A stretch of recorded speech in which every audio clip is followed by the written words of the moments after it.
I'm Dr. Shana Clark, and this is the fourth episode of Ask Dr. Shana.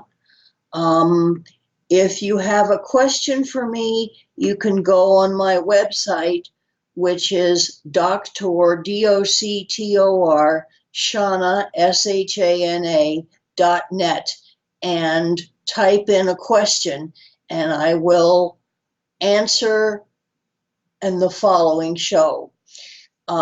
This week, we are going to talk about depression. And the first thing that I have to say, I'm assuming that you listened to last week's episode, which had a couple of preliminary things about depression. If not, maybe you should go and listen to that after I finish this one. Because the most important thing about depression is not to let yourself get down too far. Obviously, if someone is only slightly depressed, it's a lot easier to fix than if somebody is refusing to get out of bed, for example. I think as soon as you feel you are depressed, and I made a big point last time of saying the difference between depression and discouragement is that discouragement is viewed as temporary and not final. You didn't get the job you applied for last week, but that doesn't mean that you will never have a job. A truly depressed person starts to say, nothing will ever go right in my life, as if that is a given. And obviously, somebody who starts to think seriously about suicide needs to get help. I know a lot of suicidal people have trouble admitting it, but I will tell you from right now that you need to be honest with your provider. That is critical. If you don't tell your provider what's going on, or you don't tell the provider the truth, how can you expect someone to be able to help you in a true way? Now, I think if you are seriously depressed, you should get about finding yourself a prescriber. This is either a psychiatrist, or in some states it may be a psychologist, and in some states it also can be a nurse practitioner. So if you're scared stiff of someone who is actually a doctor, you don't need to go to a doctor necessarily. I would, if there is an academic medical center, I would call the medical center and ask to speak to the billing department and ask if your insurance would pay for your seeing mental health. I do not believe that it is legal for them to say there is no mental health available to you, although I do know that some insurances may not wish you to go to a psychiatrist because a doctor is more expensive than, say, a psychologist or a nurse practitioner. And when you get your appointment with the psychiatrist, I would try and have a little practice on what you're going to say to him or her. Also, people who are found in the middle of a suicide attempt will be taken to an emergency room.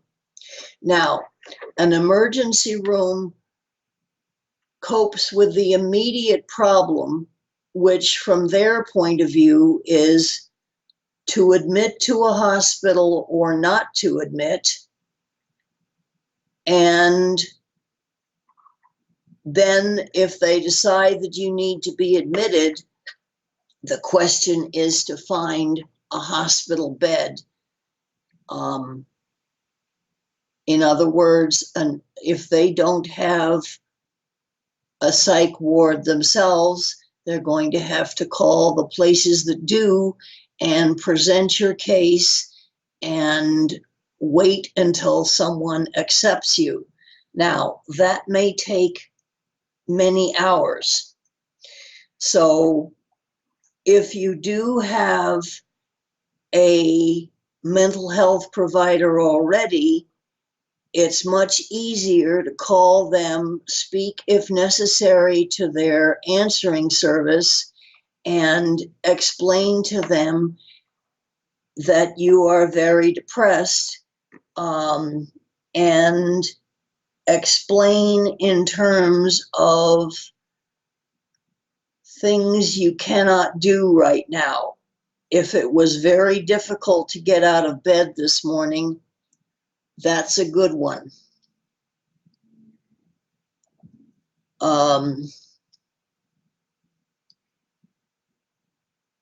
There is a certain skepticism in mental health because we don't have the personnel to take everybody who says they're depressed.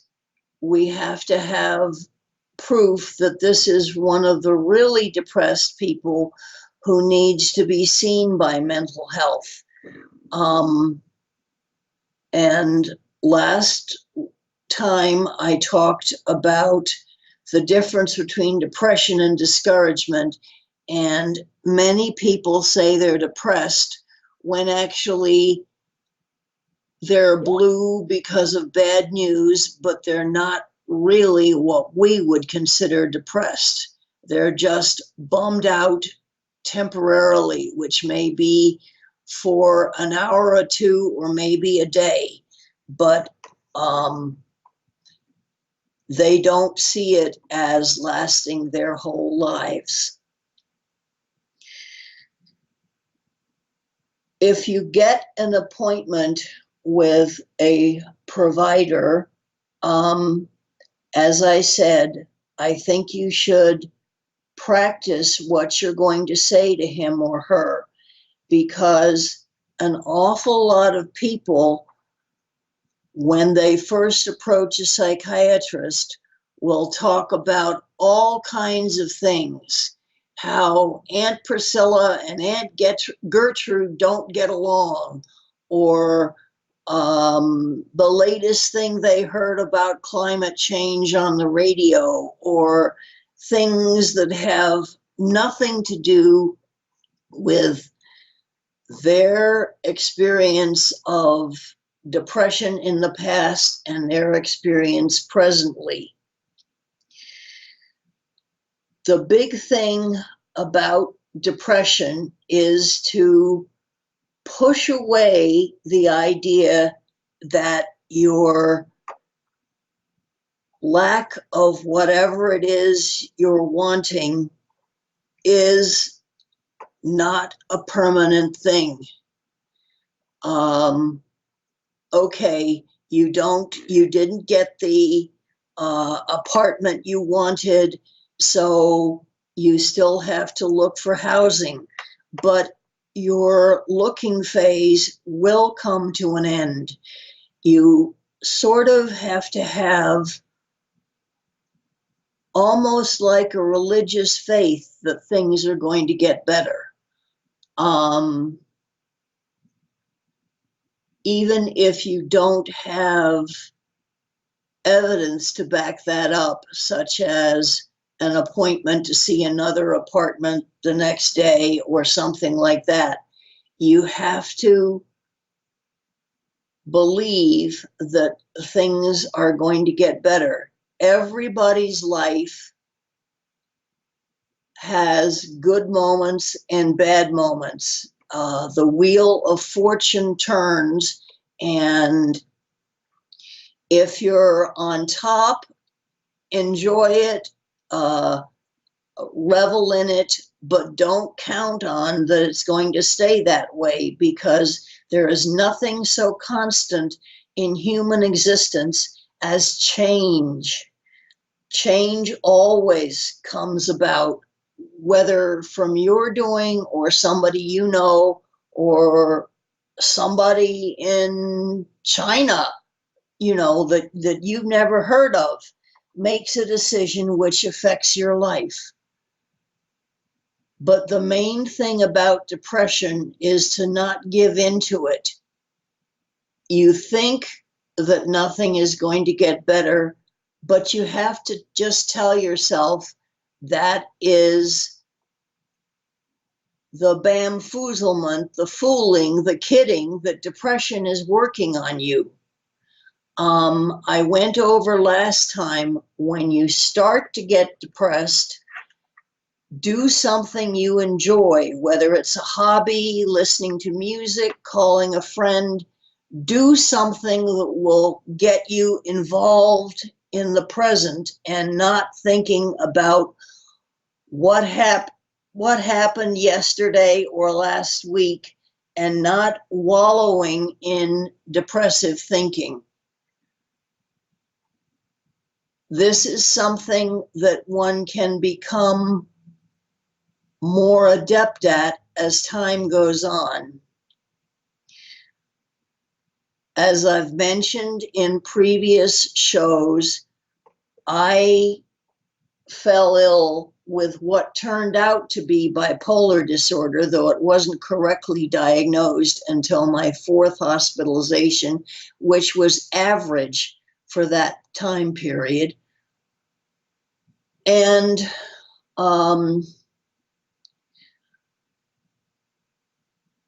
I had 4 very serious suicide attempts. Finally, after the 4th one, I said to myself, well, you can't arrange to get yourself killed, so maybe you ought to be more interested in staying alive, because your request to go somewhere beyond Earth is continuously denied. So you better shift the focus of your attention. I have been symptom-free in October, it will be 18 years. And I contend that if I can become symptom-free, others can too. I used to keep a warm fuzzies box, which was full of the letters and the cards that people had sent me, which were appreciating me. And sometimes when I got very discouraged and feared I might fall into depression, I'd get out my warm fuzzies box and read all the nice things that people had said about me. That's one defense. But you need to develop a resistance to depression and a rejection of depressive thoughts.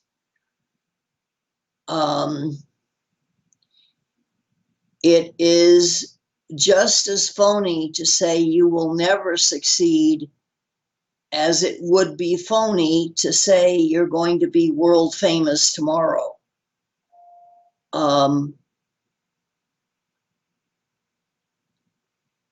I wish some of you would write me a question at my website, which, as I said at the beginning, is DOCTOR Shana, SHANA.net. And I would attempt to answer them. I will not undertake to tell you what kind of therapy you should have or what kind of meds you should be taking, simply because I know you much less well on a very brief encounter than anyone who has been your provider. And by the way, many people go to their primary care physician and he will prescribe an antidepressant, which is often one pill a day, and that may be all they need. So don't make things very complicated when they could be treated very simply.